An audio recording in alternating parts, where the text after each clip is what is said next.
5 minutes. My name is Skeeter. I'm the National Armed Forces Freedom Ride Coordinator. And this is just, I can't believe this. This is really cool. We've got Aurora over there. We've got Liberty Mutual is here. If you go over there today and just get a quote from them, they will donate $10 to AZ-MAN. AZ-MAN is Military Assistance Mission. And if the honor guards are ready, I need a single signal from them. Signal.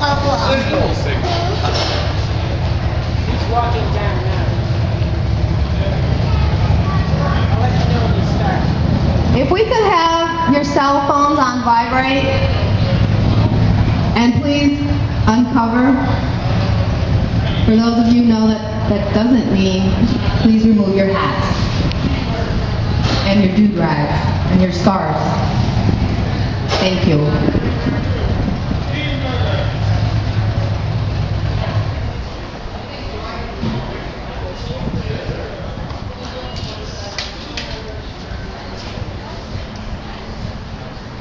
While we're waiting for them to come up here, the Arizona Freedom Ride has our new 2013 t-shirt logo out. So please go over and check out our booth over there. Today we have playing his cover story, and Jim Sharp will be up here shortly and talk about them. I'm trying to stall and have nothing else to say. We have a shared pot that we're going to be doing. You don't have to be present to win for that. There's food over here. There's free hot dogs and hamburgers for donation. That would be really nice. And here comes David Carrasco, our commander for the Honor Guard. Oh no, this side. Okay, on behalf of the Honor Guard, I would like to thank everybody for being here this morning, or I should say this afternoon. It's always an honor and a pleasure to be here. I think this is my 6th time that I've been here at Chester's, and every event that they hold here is always for a purpose and a reason, and this is one great day as far as the Honor Guard is concerned. In our presence today we have Staff Sgt Tim Chambers, better known as the Saluting Marine, and he's come all the way down from San Diego just to be here. Take the time to come out and meet him, say hello, and just enjoy the day. Helen Coy will be ringing our bell today, and she is she's a wavy Navy from World War II, 90 years young, and she always tells me, make sure you tell everybody I wear the same uniform. Anyway, let's get ready to go here. Honor Guard, prepare to post colors.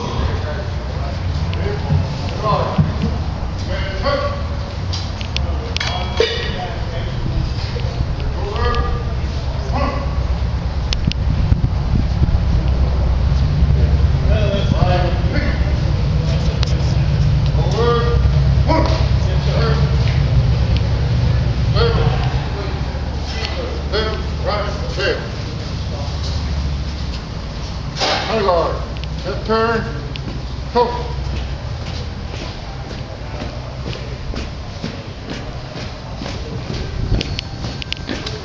Honor Guard, hold.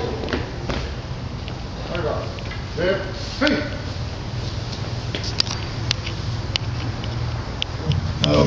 I need the lady that's going to sing the national anthem come up here, please. Oh, I'm sorry. That's really sexy. Oh, say, can you see by the dawn's early light what so proudly we hailed at the twilight's last gleaming, whose broad stripes and bright stars through the perilous line o'er the ramparts we so gallantly streaming, and the rockets red glare, the bombs bursting in air, gave proof through the night that our flag was still there. Oh, say does that star-spangled banner yet wave?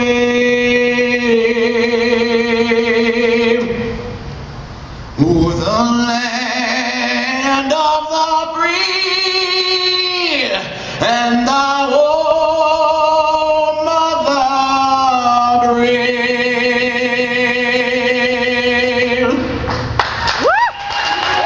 Nailed it again, Tony.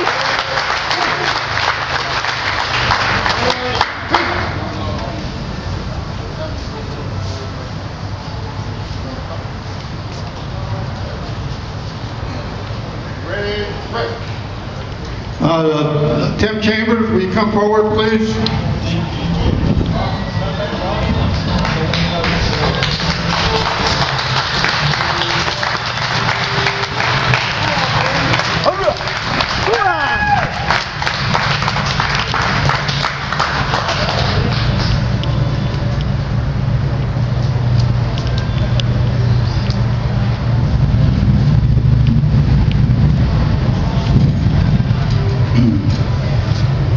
Well, I want to thank everyone for being here.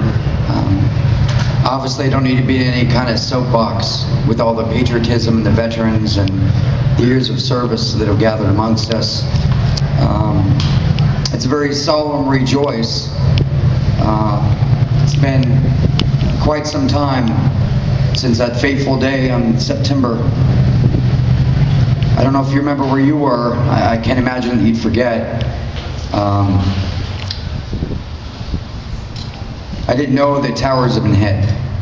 I was walking out of the Pentagon, the plane flew over my head in the building. Our training kicked in. We got accountability for Marines, made it down to the building, helped bring people out for 3 days. I'd like to share that to some degree it was a sudden impact. The first victim that I found had his glasses on, had a pen in his hand, and was sitting down, but he wasn't sitting, he was on the floor. So, for a large degree, it was a sudden impact for some of the victims. But I'm not going to let America get off the hook that easy. There were doors that were magnetically locked in ladder wells, and there were bodies piled next to these doors trying to get out. So there was suffering, and have to bring that to the forefront,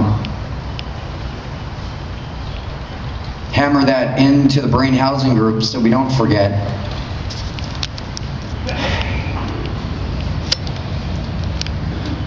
Days after all the lives that have been lost, all the families that have been affected, all the children who have to grow up alone. Lucky to have one parent around these days, taken from them. Sometimes people say, oh, you're a survivor of 9/11, you were in New York. I'm like, no, I was in Lebanon, 1983, October 23rd, the barracks bombing, terrorist attack against America. And then I tell them I was at the Pentagon. They seem to kind of forget that. I guess as veterans, all those wars that we've been in that no one knows about, you just get that numbing sensation and move on, because you know what's important. Raising that flag. One nation under God.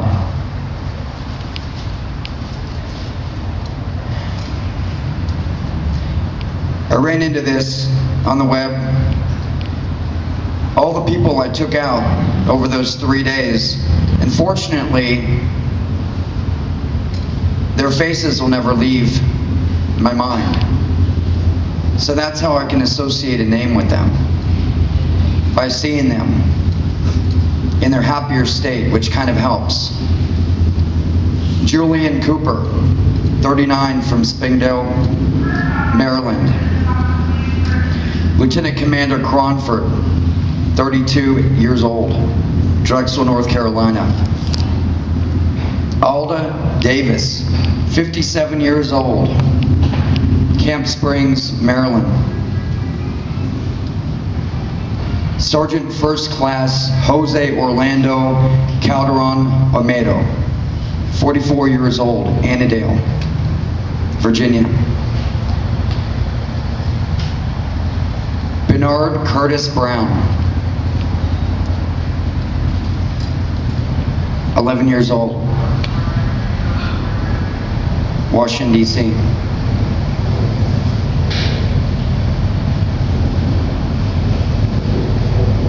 These are just a few of the faces that will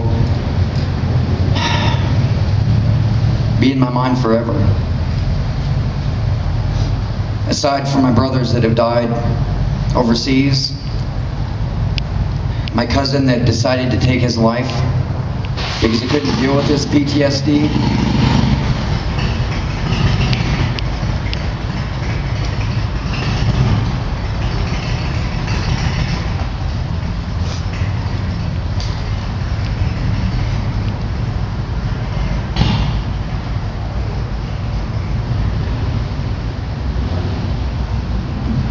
We all have adversity, but we're all going to stand strong together and move forward. And that's what we have to do. That's what honors the fallen sacrifice. It does not let it go in vain.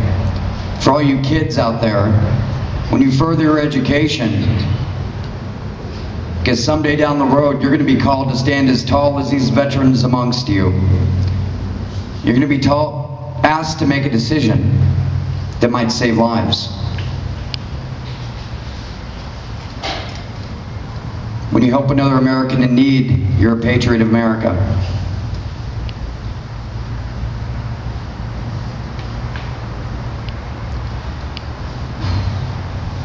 It means a lot that you're here today.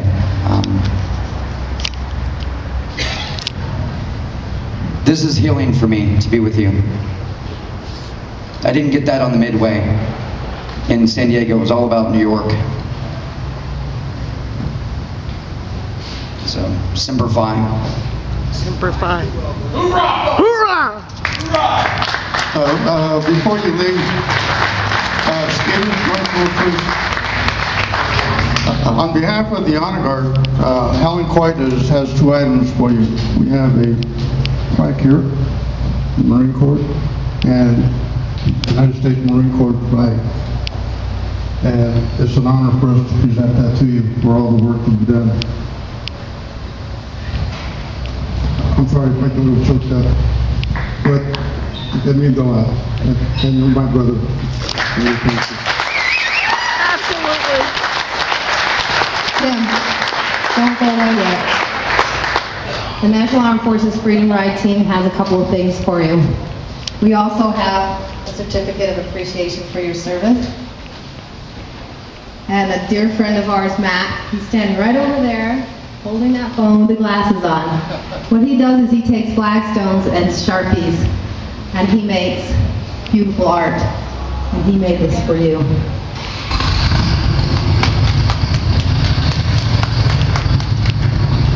Thank you so much for your service and everything that you do.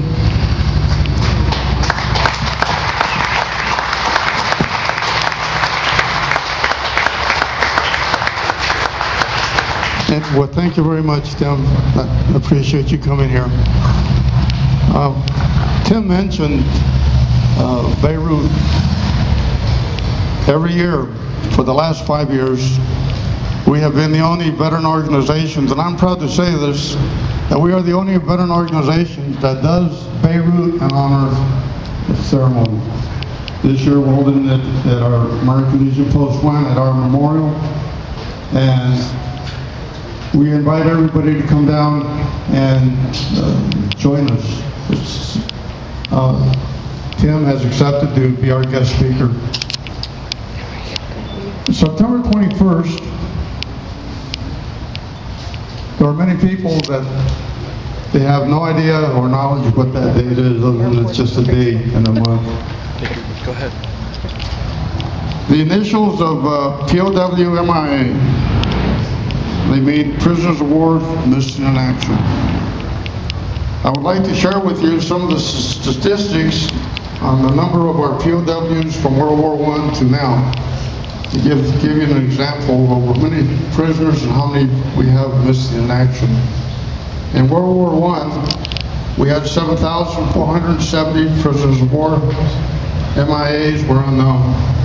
World War II, we had 124,079. Missing in action, we had 30,314. And during the, for Korea, we had 7,140, and MIA, 8,025. In Vietnam, we had 766, missing in action, 1,719. The USS Stark, no prisoners of war, but they have one MIA. In Grenada, we had no POWs, but today we still have 4 who are missing in action.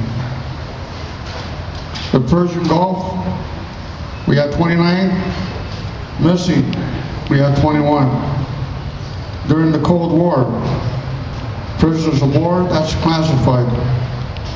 However, the MIA is still listed at 343. In Somalia, we had 6 POWs, 2 MIAs.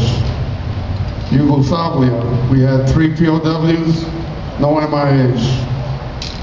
The USS Pueblo, for those of you that don't remember that, that was our intelligence ship that was captured in international waters by the North Koreans. After they released our POWs, the U.S. Pueblo still remains in their hands, and they have never recovered it. That brings a total of 132,429 for POWs. Those missing, 40,429. And today, we have 1 POW that is still being held captive in Afghanistan, and that's Sergeant Bogardal. To honor and remember all of our POWs, Congress mandated September 21st as National POW MIA Recognition Day. And I think it's about time. They should have done this a long time ago. Yesterday, or I should say, I believe it was Monday, we lost the U.S. Ambassador, J. Christopher Stevens, 2 Navy SEALs, Tyrone Woods and Glenn Doherty. For those of you that don't know it, but Glenn Doherty is an Arizona native. And of course, 1 Air Force, and that was Sean Smith. To honor and remember those POWs and MIAs, today, Helen Coit is going to ring the bell a total of 21 times, and immediately after that, taps will follow. Helen, go ahead and ring the bell, please. Attention.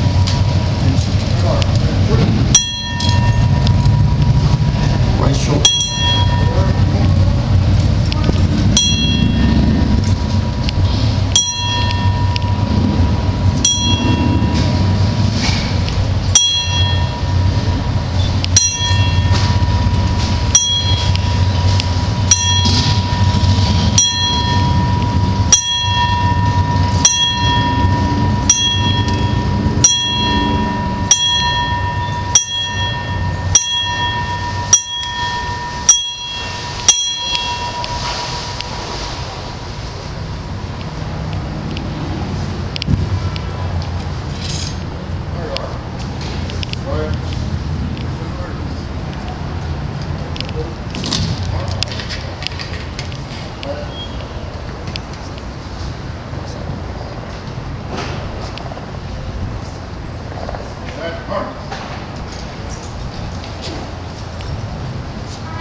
you very much for coming out, and look forward to meeting with you. If you guys want to take some pictures with Tim Chambers, please do so. He's also has some t-shirts that he has on his stand. I'll let Skeeter go a little more into detail.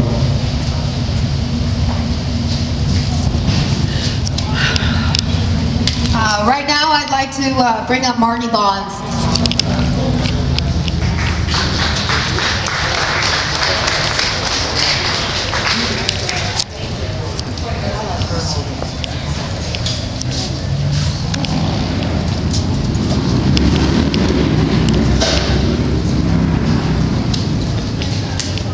Come on up here, Margie. Long time no see, sister. I'm going to give the microphone over to Margie, and she's going to explain a little bit what's going on and get you all updated of what's happening with part of the Freedom Ride and her new organization. And I'll be right back because I have something very special to give you. Take it away. Thank you. I'm going to make this actually short and brief. We are now military assistance mission, which means we can actually support a lot more families and military than we were able to previously do. And with that, we have actually in the last month and a half been able to help over 21 cases that would have been denied, and we were just so fortunate to be able to get the call and to be able to say, yes, we can help you. So that helped with everything from rent to a wounded warrior to food, back to school supplies, utilities, because his utilities are being shut off, deployed spouse whose car broke down. So it went through the gamut of needs, and we were able to actually say yes and be able to give them a little bit of respite. And that's actually what we're doing, and what we continue to thank you, because trusting us as a conduit for your donations is very important, and we really appreciate that trust. I don't know if you